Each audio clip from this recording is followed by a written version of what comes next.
A message arrived on your phone, which was sitting on the table. Hours ago, you opened and read the message. A long time passed, but you didn't reply. Maybe it was from one of your girlfriends you hadn't spoken to in a while. Maybe it was your ex-boyfriend. Or perhaps it was a message from someone who truly cares about you and just wanted to hear your voice, but you didn't want to reply. It wasn't because you didn't have time or because you thought you'd reply later. It was because that inner voice, one no one else could understand, said, "I can't do this right now," and your hand didn't reach for the keyboard. You gave up and locked the screen again. You went on with your day as if nothing in your life had changed. Even if the person you felt closest to asked why, you couldn't answer. That's what affects you the most. You can't pinpoint a pivotal argument in your life, a moment when you were left hanging, or a single situation. You realize you can't tie it to a specific moment even when you ask yourself. You just realize you've started pulling back. Little by little, you stopped returning people's calls. You stopped being the safe haven everyone turned to. And what's most intriguing is that the guilt you expected never fully materialized. It was replaced by a deeper silence. It was a feeling that, paradoxically, brought you comfort, one that wouldn't lead you to overthink. If you see these behaviors as normal in yourself, it doesn't mean you're a cold person. It doesn't mean you're heartless. It doesn't mean there's something wrong with you. However, there's something worth understanding deep down. Because once you clearly recognize this pattern, many things about your own behavior that never made sense start to make sense. Here's a point that many people struggle to understand. Women who cut off communication with everyone are often the ones who once gave the most to everyone. You were the friend who showed up at midnight when someone needed to talk. You were the first to rush to your friend's side when she was dumped by her boyfriend. You were the one who worked extra hours so your coworker wouldn't have to stay late for a dinner invitation. You were the one who sent that first message to people who expected someone to be there for them in tough times, but ended up alone when they didn't find what they were looking for. You were the one who listened, managed the situation, brought peace, eased others' stress, and shouldered your own stress on top of it all. You did all this not because anyone forced you to, but because that's how your mind and emotions work. You can notice things that others struggle to see. You can sense the changes that no one else notices. You give voice to emotions that people don't even know how to express, emotions for which they can't find the words. You did this so often that you came to believe this was your character, your very essence, the most reliable woman, the one who never let anyone down. But there was something you, like everyone else, failed to notice over the years, the silent price of being that person. Every late-night message you answered, interrupting your sleep, took a piece of your energy that you'd struggle to regain. Every small responsibility you thought you could handle ended up becoming a heavy burden on your shoulders over time. For every person you stood by without expecting anything in return, something small shifted deep within your mind. Not dramatically, not suddenly. Over time, it was a process of constantly readjusting, not a steady one, as you considered how much more of yourself you were willing to give. On an ordinary day, when nothing was wrong, you didn't feel like picking up the phone on a whim. Even if you read the message, you didn't feel like replying. You let the call go to voicemail or skimmed the message and set it aside. You just checked who was calling or texting, then gently placed the phone face down on the kitchen counter. As always, you didn't rush to call back or reply to the message. What was surprising wasn't that you hadn't responded to the calls or messages. What was truly surprising was the calmness that followed, that feeling inside you, that deep breath.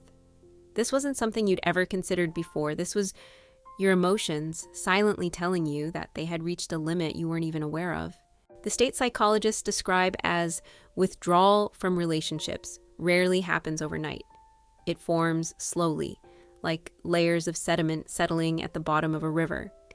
Every interaction where you feel invisible adds another layer.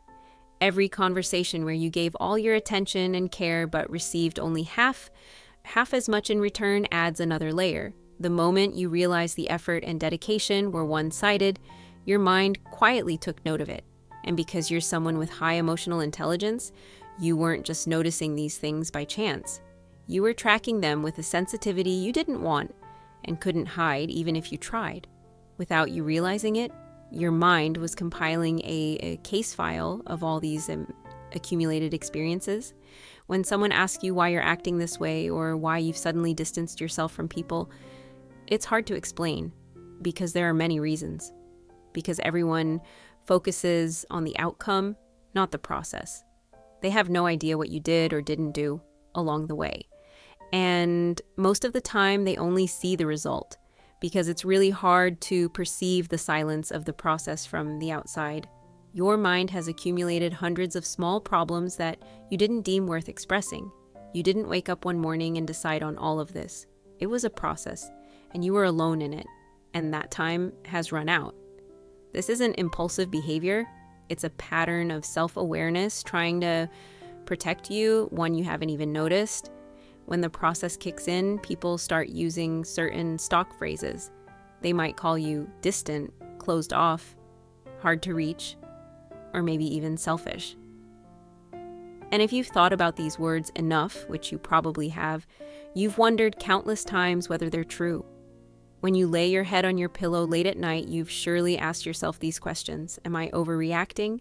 Am I unnecessarily distancing myself from people? What does intimacy mean to others that it doesn't mean to me? While pondering all this, there's something you're overlooking. Women who cut off communication are almost never those who care very little. They are the ones who have cared so deeply for so long that their minds have eventually, without their intention, created a protective boundary. This wasn't a decision made with deliberation. It was the mind clearly showing you what needed to be done. Think of this not as a wall, but more like a door that's slowly beginning to close on its own. You haven't stopped loving the people you love, and the value you place on the people you care about hasn't changed. Your mind has decided to bring to light the issues it swept under the rug and the parts it ignored. The dust particles piling up under the rug could no longer stay there. That's all there was to it. Your mind realized that the people around you are only there when they need you. It noticed how they disappear when you need them. It recognized the difference between those who want your presence and those who only want your energy. And once you clearly see this distinction, you can't ignore it anymore. Your self-awareness won't let you dismiss it again. You follow the path of completely closing the door that has been slowly narrowing, but not to everyone. Only to those who kept walking through it without ever noticing how much it cost you to keep it open. But things get a little more complicated for someone like you, because you're the type who overanalyzes and dwells on those analyses. After all that self-reflection, you can't just quietly go on with your life. You end up analyzing the silence that has taken such a prominent place in your life. You quietly, and sometimes for no apparent reason, end a relationship with someone and then spend the next 2 weeks wondering if you made the right decision. Maybe you'll stop answering calls and messages, yes, but you'll stay awake at night, replaying every interaction over and over, searching for proof that your decision was the right one. Did I go too far? Was my reaction too strong? What if I'm the one misunderstanding and the problem is with me? Even if you cut off communication silently, the thoughts in your mind don't completely stop. In fact, they can intensify when you focus on a specific point, because you're not just evaluating the other person's behavior, you're evaluating your own as well.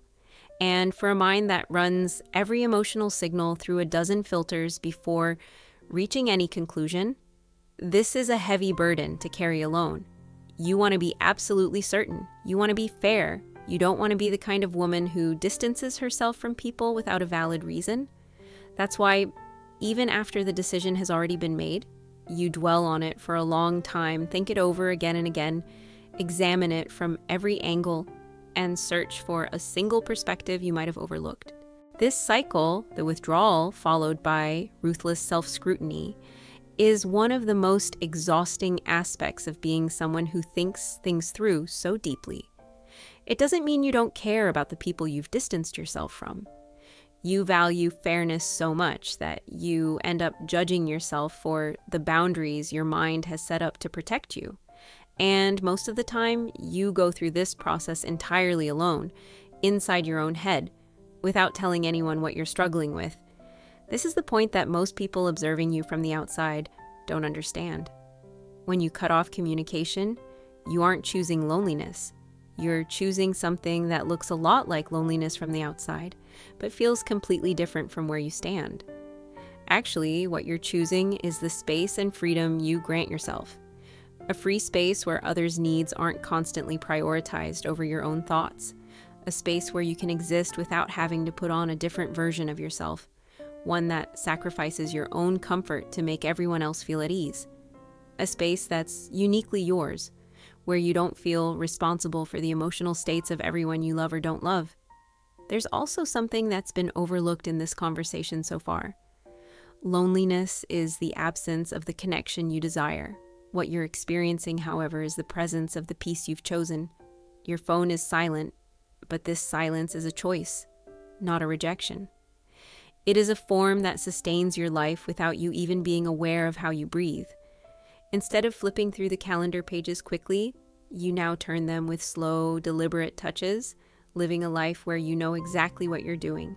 You feel as though every day belongs to you. The Saturdays and Sundays you used to set aside for others are now yours. Reaching the weekend has become a joy. After quietly distancing yourself from each person, your first breath now comes deeper.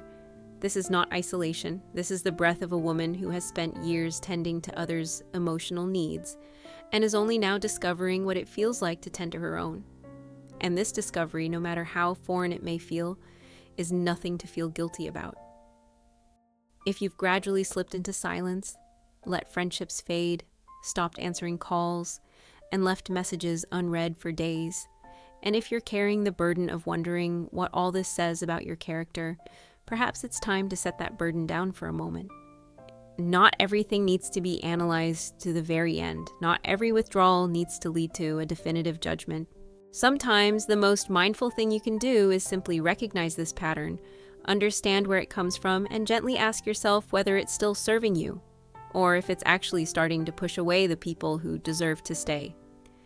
This question doesn't need an answer tonight. It just needs some space to breathe, because some research on relationships keeps telling us this. The real issue isn't how many people are in your life, but whether the right people are there. Having a small circle filled with people who truly understand you, who come to your side without being asked, and who give as generously as they take, this isn't a sign that you've failed at connecting with people. It's a sign that you've understood what a real connection actually requires. And reaching this understanding wasn't easy for you. This understanding is the result of years of paying attention to how people treated you during times when it was hard to make time for others. It's the result of giving more than you received and staying longer than you needed to. It's the result of quietly learning the difference between people who bring you peace and those who take it away. This education came at a cost to you, but what it gave you in return is something most people never develop: the ability to make wise choices and the courage to make them. You aren't cold because you stay silent. You aren't indifferent because you make your choices carefully and thoughtfully. You are not a broken person because you need the space to open up to yourself. You are someone whose mind always works a little harder than necessary, who notices a little more than what feels comfortable, and who experiences emotions at a depth most people around you will never fully understand. And in this process, that depth taught you something that would take most people a lifetime to learn. It taught you that you don't need to sacrifice yourself or apologize to maintain your inner peace. This isn't a flaw in your character. It's one of the quietest yet most powerful things you'll ever do in your life. And over time, the people who truly belong in your life will see this not as a wall, but as a sign that you know your own worth. The only question worth pondering right now isn't, what's wrong with me for doing this? It's, who do I actually want back in my life? And if you're honest with yourself, you probably already know the answer. You've known it for a while, you were just overthinking it.